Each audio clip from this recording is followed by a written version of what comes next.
In this video, I'm going to talk a little bit about interacting with the material in a way for self-healing. There's a point along the way where we are, shall we say, waking up. It's difficult to use any terms these days, is it?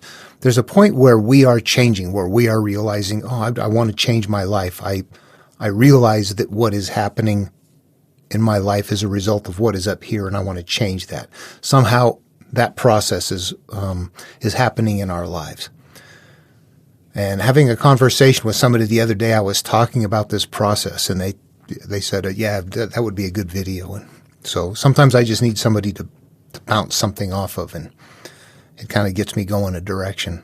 Okay, so let me set the stage right here. This is something very specific, and there are very specific instructions on what to do.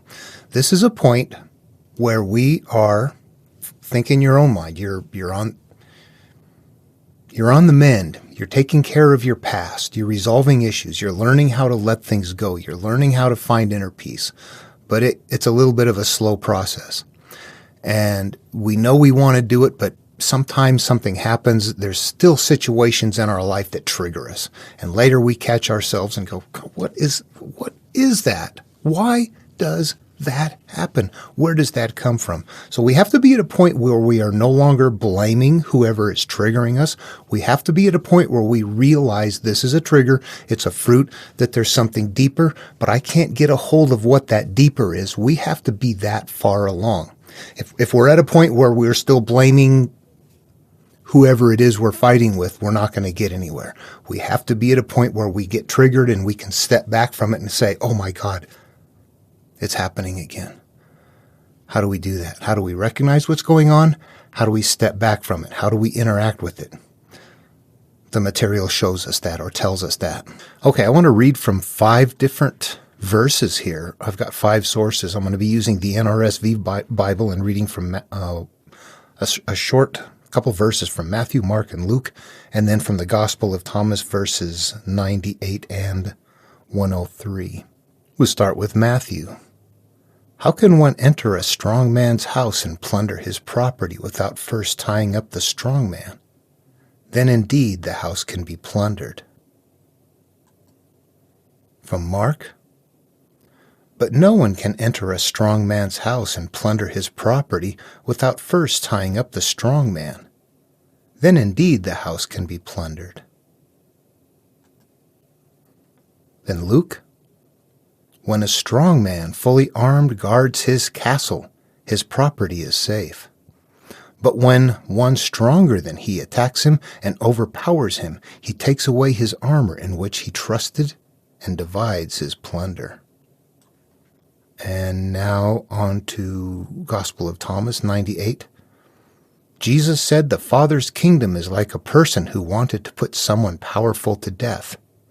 While at home, he drew his sword and thrust it into the wall to find out whether his hand would go in. Then he killed the powerful one. And finally, 103. Jesus said, blessed is the person who knows at what point the robbers are going to enter, so that he may arise, bring together his estate, and arm himself before they enter. All right, how fun do these sound? They're all what we're looking for. They're all going to teach us the same thing. We're going to play them out in the psyche, but let's go back to the first one and start just picking it apart and shifting analogs and seeing where they belong. So reading it over again, we've got how can one enter a strong man's house and plunder his property? And you see I've highlighted strong man's house and plunder the property, tying up the strong man, then you can plunder. So what are these things? And I'm going to insist that all of these always play out in the psyche, that these represent parts of who and what we are. And those parts are going to be the conscious, the subconscious, the concepts that we hold within, the higher being, or the field that we all live within, that we coexist within, the universe. Not all of those are going to be in these short verses. These are just, these are bits and pieces of a larger body of work. So what we have as life goes on, the strong man is going to be relative to like gods that are created in the Enuma Elish, the Babylonian creation myth, or the first people that were created that got too many and got raucous in the Genesis creation story. This represents not real things, but parts of us early on that are out of control. We have not learned how to manage life, and we have issues, and we have beliefs, and we have convictions, and we have immaturity, and we have all kinds of things inside of us that act out that may cause hurt to our life and our relationships. The property that we want belongs to us. It is inside of us. We want to have our property back. The strong man in this case represents, and the strong man's house, that person has taken over. We know when we act out, we don't have control of that, do we? That's a god. That's something else. That's a demon. That's something somehow analogous, holding the idea that when it acts out, we don't have control of it. It comes out. That in this case is the strong man, and that's the house, and we want that property. We have to tie up the strong man, then indeed we can plunder it. So what does that mean then? If we've identified the strong man as something that we have an issue with in the past, shame, hurt, anger, violent behavior, something somehow, drug abuse, alcoholism, things, well, name it, what can mess up our lives, what can hurt us, anything like that that is acting out of us that we don't have control of, that's the strong man. So we have to tie up the strong man. That means we have to understand what the strong man is and identify what the strong man is. We have to realize that this acts out and that it's strong, that we have to address it, that by ignoring it, it doesn't go away. It continues to emerge. We have to address it. So tying up the strong man represents going after and learning about that, figuring out where it comes from, seeing what drives it, interrupting it, finding other things to do at the time, working with it. Instead of ignoring it and saying, I don't know why I do that, you go, okay, stop. What am I doing? Where does it come from? Why am I doing this? We deal with it. Then the house can be plundered. So if we move on to the next one, but no one can enter a strong man's house and plunder his property without first tying up the strong man, then indeed the house can be plundered. Mark was the original that Matthew and Luke were both came from. So this was the original one, but we see the same thing there. The strong man house, plunder his property. We are looking to get back. When we act out and burst, that right there, that's the strong man. And it's got property that we want. We got to plunder it. The analogs remain pretty much the same. We move on to Luke. When a strong man fully armed guards his castle, his property is safe. But when one stronger than he attacks him and overpowers him, he takes away his armor in which he trusted and divides his plunder. So we got a little bit more in here, but not much. It's the same story. We see that the strong man, fully armed, this is an individual. Now it's a little bit, it's an idea that it's a very strong thing. Fully armed, yeah. How easy is it to go after that part of yourself? The guards his castle and the property's safe. It's hard to do that. We have to become stronger than that and overpower him and take away the armor. What is the armor? It's something that is clad, protecting it. It's going to be shame. It's going to be something that we're hiding behind because it's so hurtful. At least we think it is mentally, that we're not going to let it out. So we've trapped ourselves. We've given the armor to that. We need to take the armor away from that. The armor comes from not wanting to deal with it. That's a wall. That's a barrier that we have to get through. We take away the armor in which he trusted in. Old self was hiding behind that and divides the plunder. How do you do that? I was molested. I'm never going to tell anybody that. That's never getting out. Hey, everybody, I got molested. Boom. Walls down. Next. The Father's kingdom is like a person who wanted to put someone powerful to death. While at home, he drew his sword and thrust it into the wall to find out whether his hand would go in. Then he killed the powerful one. A little bit different flavor. This is the Gospel of Thomas that is not in the canonical Gospels, but it still contains the same teaching, even if the flavor of it sounds like it's packaged a little bit different, which indeed it is. Lesson's still the same. The the powerful person we want to put to death. We want to kill off that part of ourselves that is acting out. We don't like that part of us. It needs to be destroyed. While at home, he drew his sword and thrust it into the wall to find out whether his hand would go in. Then he killed the powerful one. This is telling us we can't just ignore it. We have to do something. We've got to, while at home. So the person that we need to put to death exists up inside of here. We are also at that home, but our home is when we're in charge. When the powerful person is in charge guarding its castle, that castle is the anger, the shame, the holes in the wall. That's its domain right there. When we're not in that mode, we're at our home. Whew, everything's okay. I'm relaxed. It's good. Now I'm at my home. While I'm at my home, while I'm not acting out, I got to manage it. Take the sword out, thrust it into the wall. I've got to look at those issues. I got to go, yeah, here's what happened. This person hurt me so bad, I hate it. Or I've done something so horrific, I don't know how to deal with it. We have to start doing that. That is thrusting the sword into the wall, and then we kill the powerful one. We got to make preparations. We don't like to face those things. So what happens? We ignore them, and then what happens? They grow. They continue to emerge. They remanifest, and that's what happens. And all of these teachings are telling us that that's what's happening. Here's how to get out from it. Moving on to 103, Jesus said, "Blessed is the person who knows at what point the robbers are going to enter, so that he may arise, bring together his estate, and arm himself before they enter." This one's just a slight bit different, because it also verbally almost alludes to the idea in my mind. And the other ones do this too, but that's why it's good to read them all and to get more ideas out of them. This one kind of brings something else to the surface in the way the verbiage flows for me, in the way it works in my head. Now I'm at home. Blessed is the person that knows what point the robbers are going to enter. Now I'm sitting there. Everything is okay. I know that something is going to emerge. I'm going to trigger.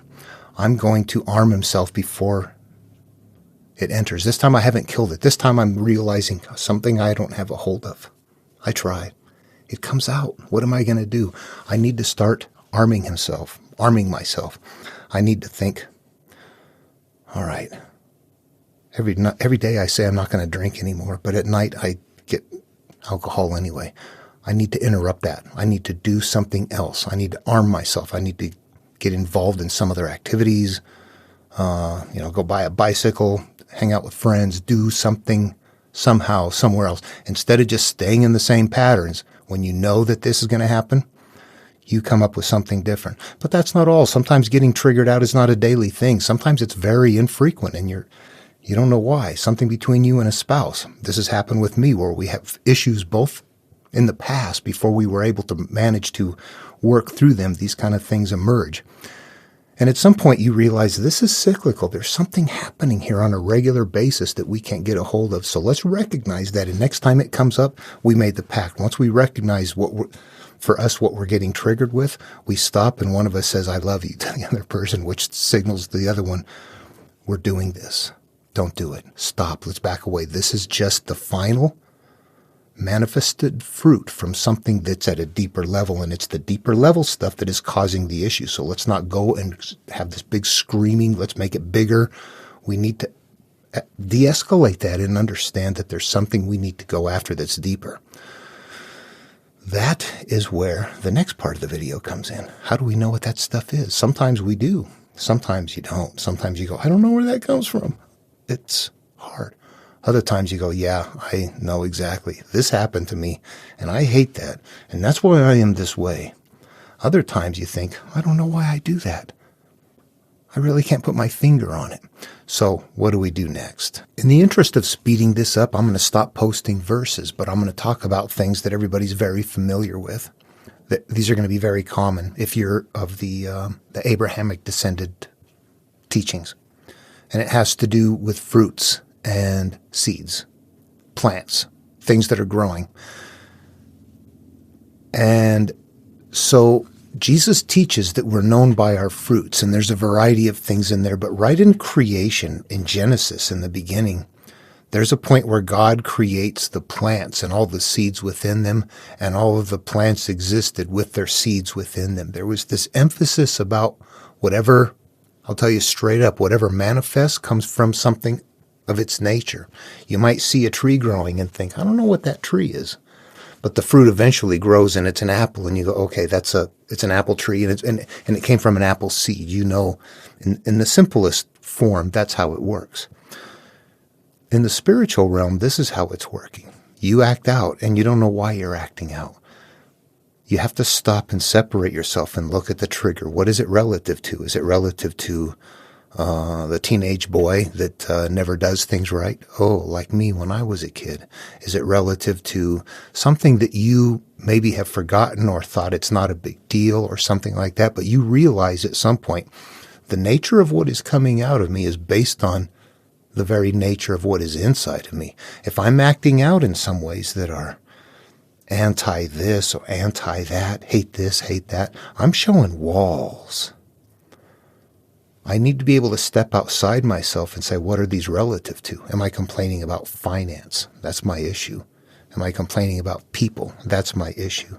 Am I complaining about the worthlessness of things? Those are my issues. We have to recognize that. When we are acting out and we don't know why, stop and examine what the trigger is.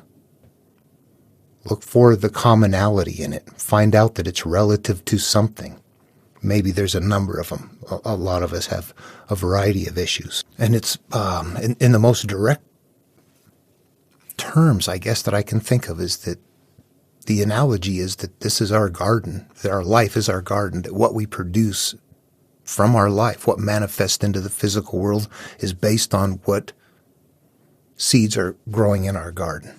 And that as we're acting out in certain ways, it is because of very directly related things inside of them.